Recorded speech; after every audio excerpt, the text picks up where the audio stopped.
PM Modi ने कांग्रेस का हाल काफी बुरा कर दिया है। पीएम मोदी अपने इशारों पर कांग्रेस को नचा रहे हैं। कांग्रेस के लोग पीएम मोदी के खिलाफ एक भी मुद्दा नहीं ढूंढ पा रहे हैं। वोट चोरी के मुद्दे पर सरकार को घेरने में नाकामयाब रहने के बाद अब कांग्रेस वीबी जी राम जी के मुद्दे पर फोकस कर रही है। मनरेगा का नाम बदलकर विकसित भारत जी राम जी करने का विरोध कांग्रेस पार्टी सड़कों पर उतर कर करेगी। 5 जनवरी से देश में अभियान चलाया जाएगा। ये जानकारी पार्टी के वर्किंग कमेटी की बैठक के बाद कांग्रेस के अध्यक्ष मल्लिकार्जुन खड़गे ने दी। खड़गे ने कहा कि मोदी को गांधी सरनेम से दिक्कत है, इसलिए मनरेगा का नाम बदला गया। वहीं बीजेपी ने राहुल गांधी के विदेश यात्रा को लेकर एक नया बम फोड़ दिया है, जिससे कांग्रेस बैकफुट पर आ गई है। क्या है खबर, बताते हैं आपको इस रिपोर्ट में। दर्शकों, बीजेपी ने कांग्रेस पार्टी पर भारत विरोधी ताकतों के साथ मिलीभगत का आरोप लगाया। पार्टी ने खासतौर पर राहुल गांधी के जर्मनी दौरे के दौरान ग्लोबल प्रोग्रेसिव अलायंस में उनकी मौजूदगी का जिक्र किया। बीजेपी ने सैम पित्रोदा की राहुल गांधी की अलायंस के साथ मीटिंग के बारे में टिप्पणियों का हवाला दिया। पार्टी ने कहा कि अलायंस भारत विरोधी बातों को फैलाने वाला है। साथ ही एक बार फिर जॉर्ज सोरस और कांग्रेस पार्टी के बीच संबंध की बात कही। बीजेपी सांसद सुधांशु त्रिवेदी ने कहा कि राहुल गांधी के लंबे समय के सलाहकार सैम पित्रोदा ने अनजाने में कांग्रेस पार्टी का असली चेहरा बेनकाब कर दिया है। सुधांशु त्रिवेदी ने कहा कि सैम पित्रोदा राहुल गांधी के दिवंगत पिता के भी सलाहकार थे। वे उनकी सोच और मानसिकता को बनाने वाले थे। सुधांशु त्रिवेदी ने बताया कि शुक्रवार को एक इंटरव्यू में सैम पित्रोदा ने कहा कि Congress party global progressive alliance नाम के एक संगठन का हिस्सा है और राहुल गांधी उसमें हिस्सा लेने जर्मनी गए थे।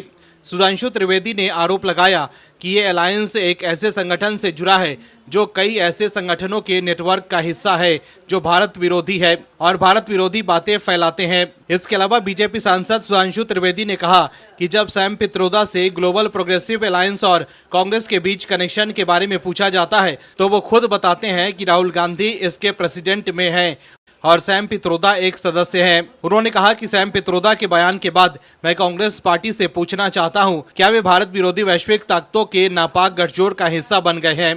बीजेपी ने सैम पित्रोदा का एक वीडियो भी पोस्ट किया जिसमें उन्हें गठबंधन के बारे में बात करते हुए सुना जा सकता है। साथ ही कांग्रेस पर राहुल के सोरस से जुड़े ग्लोबल नेटवर्क के साथ संबंधों को खुलेआम स्वीकार करने का आरोप लगाया। बीजेपी ने आरोप लगाया है कि सैम पित्रोदा ने कांग्रेस का असली चेहरा बेनकाब कर दिया है। वहीं कांग्रेस के वरिष्ठ नेता दिग्विजय सिंह ने पार्टी कार्य समिति की बैठक से पहले शनिवार को बीजेपी और आरएसएस की संगठन शक्ति की तारीफ कर अपने दल के लिए असहज स्थिति पैदा कर दी। हालांकि बाद में उन्होंने सफाई देते हुए कहा कि वो आरएसएस और प्रधानमंत्री नरेंद्र मोदी की नीतियों के धुर विरोधी हैं और उन्होंने सिर्फ संगठन की तारीफ की है।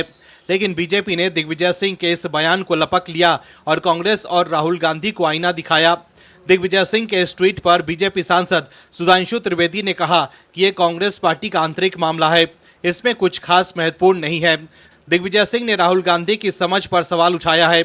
अपनी किताब द प्रॉमिस्ड लैंड के चैप्टर 24 में बराक ओबामा ने भी लिखा है कि राहुल गांधी एक ऐसे छात्र की तरह हैं जो अपने शिक्षक को इम्प्रेस करने की उत्सुकता में कई हाव भाव दिखाता है, लेकिन उसमें वास्तविक ज्ञान और गंभीरता की कमी होती है। त्रिवेदी ने कहा कि जब कोई अमेरिकी राष्ट्रपति किसी के बारे में कोई राय बनाता है तो वो बहुत लंबे समय तक अमेरिका के आर्काइव में दर्ज रहती है। उसके बाद राहुल गांधी को अमेरिका के प्रमुख विश्वविद्यालयों के द्वारा आमंत्रित किया जाता है। क्या ये आश्चर्यजनक नहीं लगता? ये राहुल गांधी की सभी विदेशी यात्राओं की निष्पक्षता और तटस्थता पर सवाल उठाता है। तो देखा आपने कैसे राहुल गांधी हर तरफ से घिर गए हैं। वहीं दिग्विजय सिंह के बयान की वजह से भी राहुल गांधी बैकफुट पर आ गए हैं। Bureau report, OMH news. आप दर्शकों से विनम्र निवेदन है कि चैनल को सब्सक्राइब जरूर करें।